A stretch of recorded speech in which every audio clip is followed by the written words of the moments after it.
Bonjour, bienvenue sur Action Pratique. Je suis votre humble serviteur Sylvain. Ici sur cette chaîne, je vous parle de l'industrialisation de l'Afrique, je vous parle du développement personnel, je vous parle de la liberté financière. Ici sur cette chaîne également, nous traitons tout ce qui est question de liberté financière. C'est pour cela qu'aujourd'hui, je voudrais faire une brève vidéo sur l'élection qui a porté Bassirou Diomaye Faye à la tête du Sénégal, bien qu'il n'a pas encore prêté serment au moment précisément où je fais cette vidéo. Il le fera, je crois, le 2 avril, si je ne me trompe pas.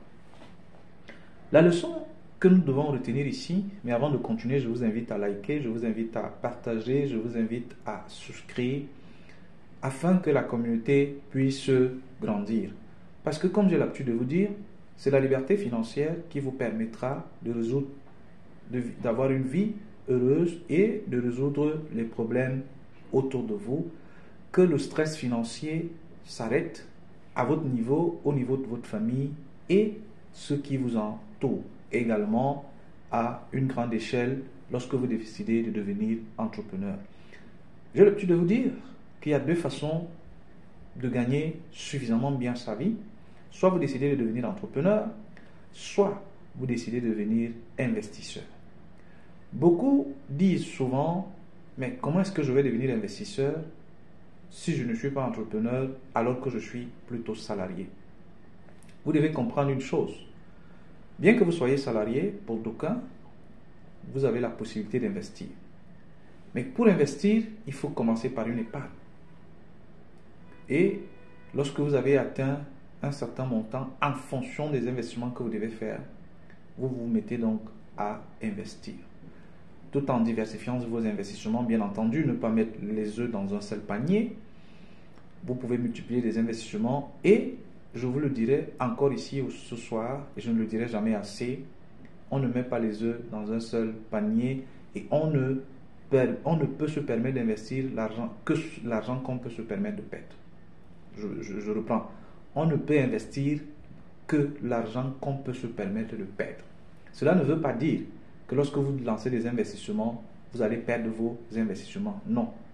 Parce que beaucoup de gens font cette erreur, c'est-à-dire que lorsqu'ils veulent investir, ils prennent toutes leurs économies et puis investissent dans une seule activité. Et si cela vous perdez, qu'est-ce que vous faites? Vous devez apprendre à épargner de l'argent, c'est-à-dire qu'à mettre 10% de tout ce qui touche votre main pendant un certain temps. Vous pouvez prendre 6 mois, 2 ans, 1 an, 3 ans, 4 ans, 5 ans, ça dépend. Et maintenant, commencez par faire des investissements, 10% de votre montant total de votre capital dans chaque investissement. Et au fur et à mesure, comment vous voyez l'activité évoluer, vous avez donc des investissements que vous faites qui vont vous apporter une rentabilité. Et au fur et à mesure, vous pouvez décider de diversifier les investissements. Cela vous assure un matériel de sécurité parce que vous avez une épargne conséquente et c'est dans cette épargne que vous allez prendre pour faire vos investissements. Ce qui vous amènera certainement à la liberté financière. Et je ne le dirai jamais assez, votre liberté financière est égale à vos dépenses annuelles x 12 multiplié par 24. Donc, faites le calcul et vous verrez à quel niveau se trouve votre liberté financière.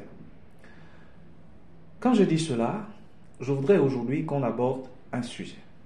Mais avant d'entrer dans ce sujet, d'une vidéo qui va faire 5 à 10 minutes, je voudrais premièrement et particulièrement féliciter le nouveau président du Sénégal, Bassirou Diomaye Faye. Pourquoi est-ce que je vais non seulement féliciter Bassirou Diomaye Faye comme nouveau président élu à la tête du Sénégal, mais également apporter mes encouragements à Ousmane Sonko, qui est le président du PASTEF. Pour ceux qui ne le savent pas, le PASTEF est un parti politique au Sénégal et son président c'est Ousmane Sonko.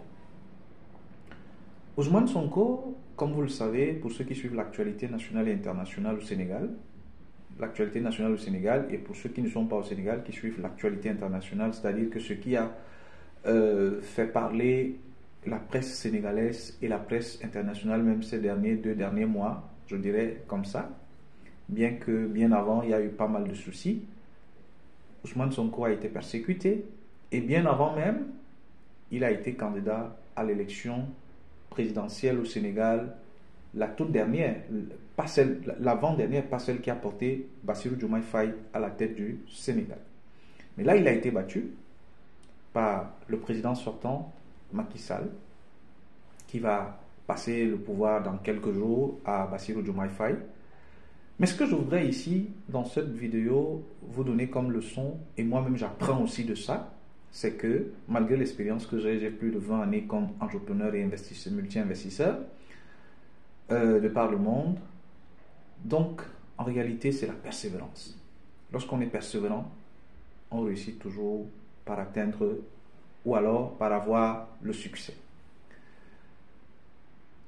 Ousmane Sonko a certainement combattu, il a lutté pour la libération du peuple sénégalais et la souveraineté du Sénégal, ce qui va également contribuer et donner un élan à beaucoup de peuples au niveau du continent africain et la communauté noire de par le monde.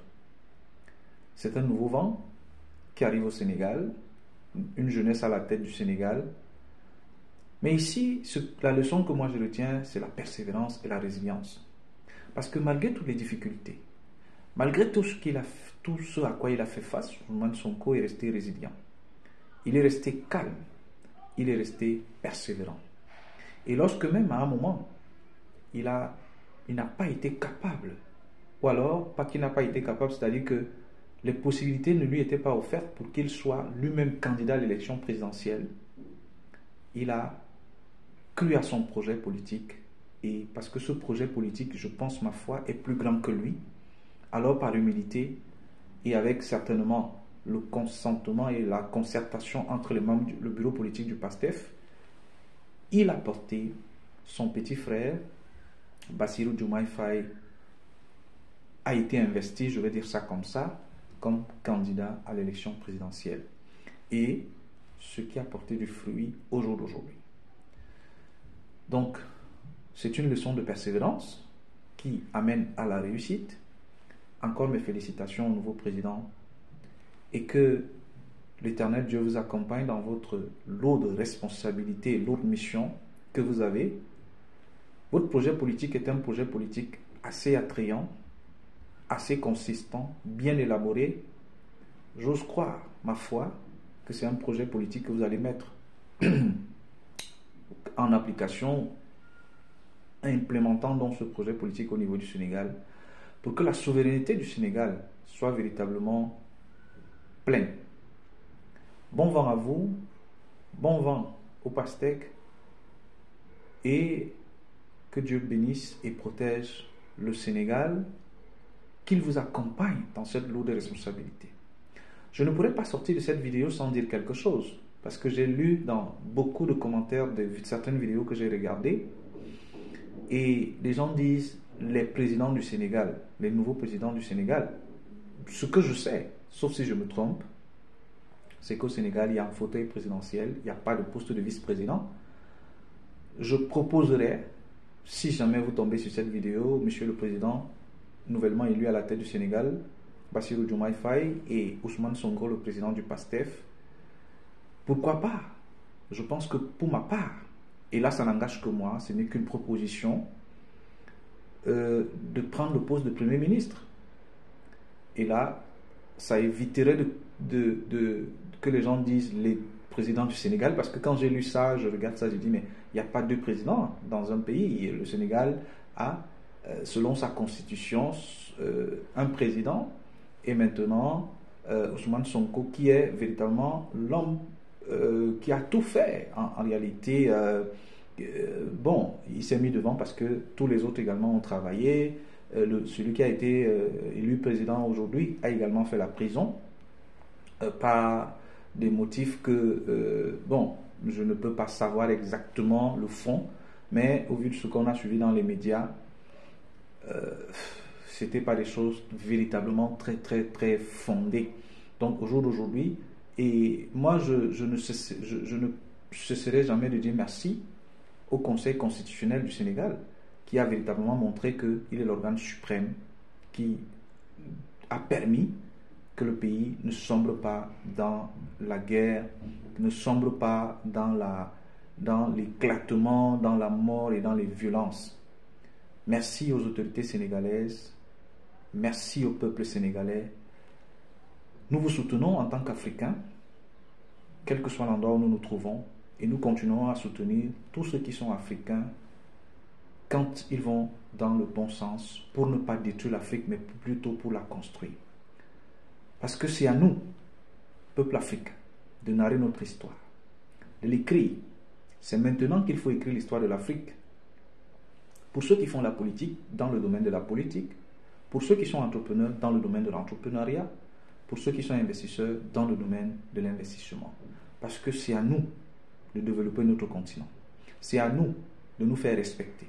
C'est à nous de bâtir notre continent, de faire de grandes réalisations, de grandes choses pour notre peuple et pour notre communauté de par le monde. Être noir ne signifie pas être sous-homme. Être noir ne fait pas de vous une personne moins intelligente ou un citoyen de seconde zone.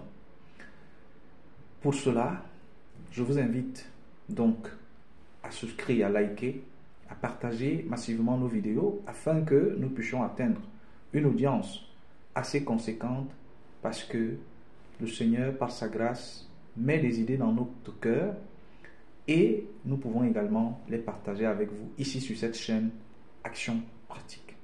Merci et à très bientôt.